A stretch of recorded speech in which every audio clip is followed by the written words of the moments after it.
Good morning. This is episode 1, volume 1, number 1, whatever, of The Angry Peanut.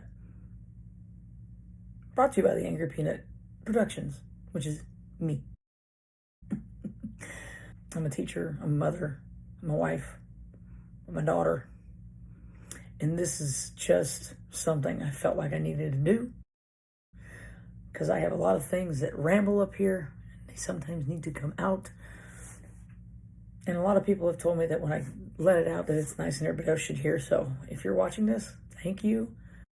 But God bless you, because you may not know what you're getting into.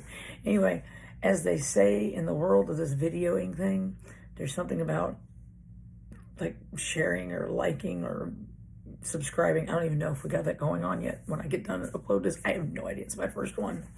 Anyway, but I wanted to share with you that came across my mind this morning, because I've been trying to figure out how to start this vlogging thing. I tried one already, put it into the video editing thing and started looking at it. Thought, God, that's stupid, go away. So I took it off and dumped it. So you're welcome. But here's what I want to know. Are we ever gonna quit complaining? I mean, we all do it. I do it too. I'm not the only one here. But social media has so many great avenues to do so many great things. I don't know if God looks down on his creation, just shakes his head and goes, do you all even hear yourself? I work as a teacher in a great county, at a great school, with great people, and it's not perfect, and there's things wrong with it. I live in a great nation, but it's got things wrong with it. But you know what? Have we ever gotten anywhere with complaining? Think about it when you were a kid and you whined because your mother said you had to clean your room. Did it ever get you out of cleaning your room? Not us Gen Xers. Not us Gen Xers. Maybe some others have, but not us. Mama said clean your room. If you didn't clean your room, And if you did the wrong thing, this is totally another topic that can go on, and you were watching TV, and your dad comes in and says, hey, I need you to take out the trash. And you said, okay, in a minute. But you really didn't listen to him. Because a little while later, that trash was found still in the same spot. And you felt some part of you get a little warm and sting. And then you remembered, oh, I told him I'd take out the trash. Anyway, there's a whole series that I'm going to come up with, I guess, about Gen Xers. Because we rock it. We rock.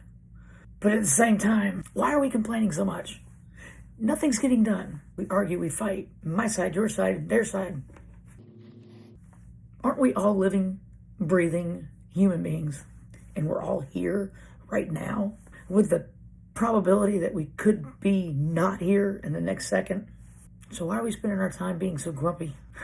Now, I am grumpy. If my husband had walked in the store right now, he'd look at me and go, you're not grumpy? I can be, but the past 5 years I have tried so hard not to be, because life is way too short. Way too short. And if we have not learned anything from this whole pandemic, is that life is too short. Come on. We were made to be great. We were designed to do wonderful things and solve problems. I don't know what you believe. I don't know where you stand in your spiritual life. I'll tell you right now, I believe in God above, and I believe he created every single human being on this earth for a purpose. Matter of fact, he created us on purpose, with purpose, and for a purpose. And we're forgetting that. And we're letting ourselves be the whiny little humans that we are. Why is this? Some things are just not going to change, and some things they can change, but they're not going to change because you've crinkled up your nose. I remember being a little kid and sitting at the table, and I remember for some reason my mother decided to do tuna helper. Not hamburger helper, but tuna helper. And it was in a little bun. It was like a sandwich. It was sitting on my plate, and I took a bite of it. It was like, but I wasn't getting out of it. I had to eat it. And it was the worst evening of my life because I hated it, and it was such a problem. And even though I sat there and I had to silently complain, because you just didn't complain like that and you get in trouble. It was horrible, but you know what? I still had to eat the tuna helper. So did complaining help me? No. Now, do I complain? What am I doing right now? But I don't, but I don't think we're thinking about it in the right way. Questioning is fine. Discussing is fine. Even arguing is okay. Sitting back and just, I think the next person I stand in line with that complains about how slow the line is, including myself, I'm going to slap. No, I won't do that. No, I don't do that. I have a job and a mortgage. I can't do that. I'm not that way anyway.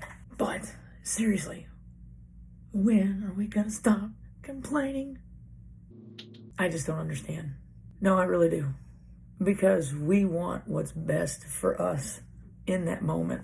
And when it doesn't go the way we want, our first instinct is to complain about it because we want people to automatically fall in line with what we want. We just want it to happen. And sometimes when it doesn't just happen or it happens the wrong way, we feel like we need to say something to make it happen instead of doing something about it. I guess that's why we complain. We want it to fix itself.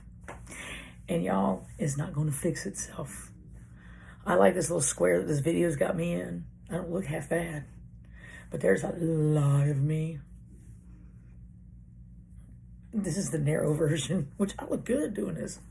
But to complain about the wideness, the wide angle version, doesn't fix it. I have to do something about it. Do I want to do the things that I need to do to make it happen? No, it's not fun. But complaining about it's not changing anything. And I'm sitting here and being miserable physically every day because I'm not making the change.